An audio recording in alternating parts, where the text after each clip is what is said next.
Let's take you to the KZN, where education officials in that province say that they're going ahead with the reopening of schools in places like Phoenix this morning, despite lingering racial tensions in the area.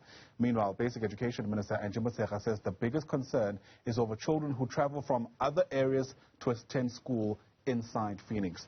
Let's get your sense of the situation security-wise on the ground. Bring in Umesh Singh, who's from the Phoenix Community Policing Forum, joining us via our video link. Umesh, great to see you. Thanks very much indeed for making time for us. I mean, those who are still worried as of this morning that, you know, what we saw 2 weeks ago could spill over into the classroom, how misplaced or well-placed do you reckon those concerns are? A very good morning to you and the listeners as well. Yeah, thank you very much for having me here. Okay, as of Sunday last week, Phoenix was back to normality, and we were quite confident that everything would go on well, especially with schools reopening. I don't see a problem. I don't see a threat. It's also very, very important for parents to talk to their kids going to school and what they should actually be looking for.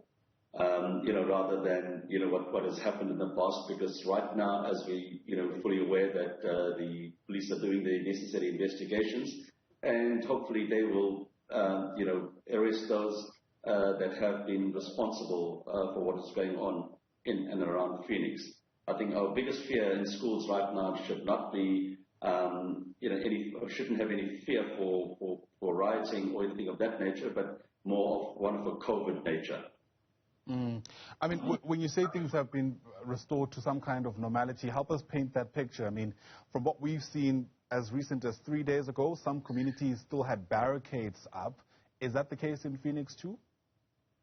No, not at all. I've been driving around extensively in Phoenix area. There's no barricades, no booms. There's strong police presence. So I don't see a problem there as well. And I think, today's not going to be any different. We're going to have police patrols around the schools as well.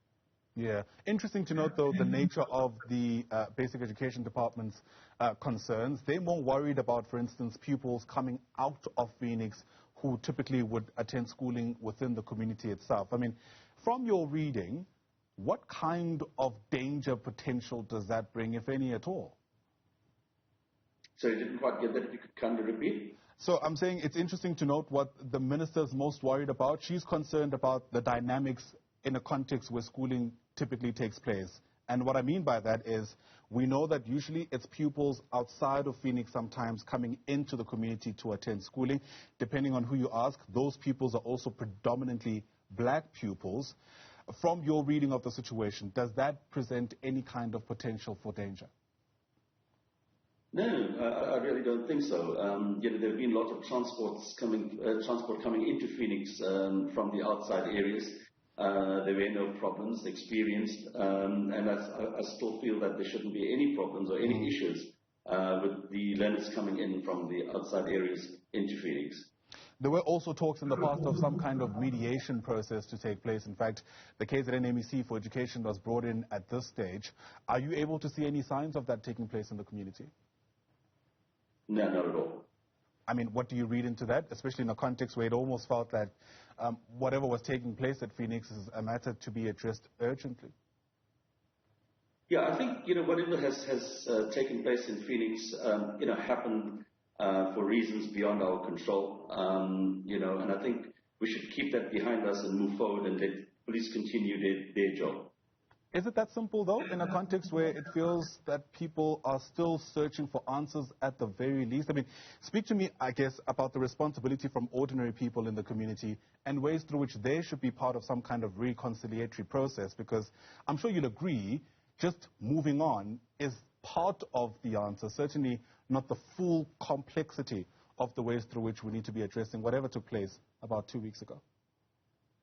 No, absolutely. I mean, it's sad, whatever has happened. But now it has to be in the hands of the police. Let the investigations go through, and the perpetrators must be brought to book. If we're going to dwell at that, we're not going to move forward. We need to, not forget about what has happened. We need to follow through. We need to make certain that, as mentioned again earlier, the perpetrators need to be brought to book. And I think, then people will have closure the entire incident. And also, going forward, we should not listen to anything that comes on social media, because I think that has really sparked off lots and lots of fear. We need to guide ourselves and, in what we listen to and the action that we take. From your reading of the situation, Umesh, what actually led to, let's call it, the turbulence that took place 2 weeks ago? We've actually gone through that previously. There's quite a few unanswered questions. But obviously, something that started off that went very wrong. Suddenly now the entire focus is on Phoenix, where, there have been issues throughout the country. There have been, more deaths, other areas outside Phoenix as well. But from what was supposed to have been, a peaceful demonstration for the release of our ex-president has turned into looting and all these violent acts that has transpired from there. People within Phoenix, they'll say, things sort of went a step further in that specific community. And what I'm trying to get a sense of is, were there simmering issues within the community itself, from your vantage point, that were allowed to simmer and led to even the kind of attention that Phoenix itself has received?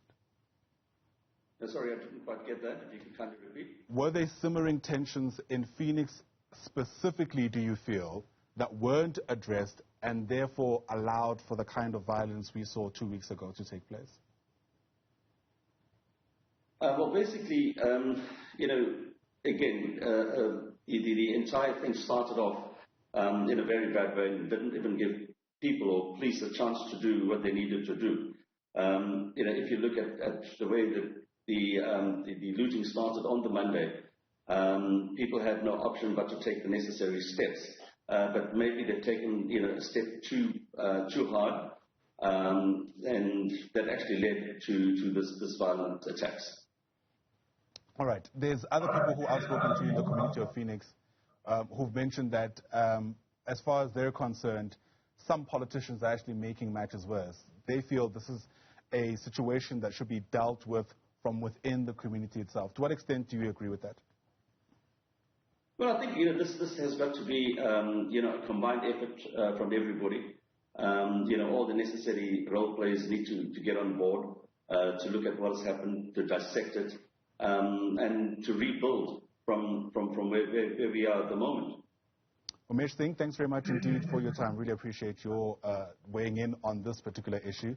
Umesh is with the Phoenix Community Policing Forum. Once again, thanks very much indeed.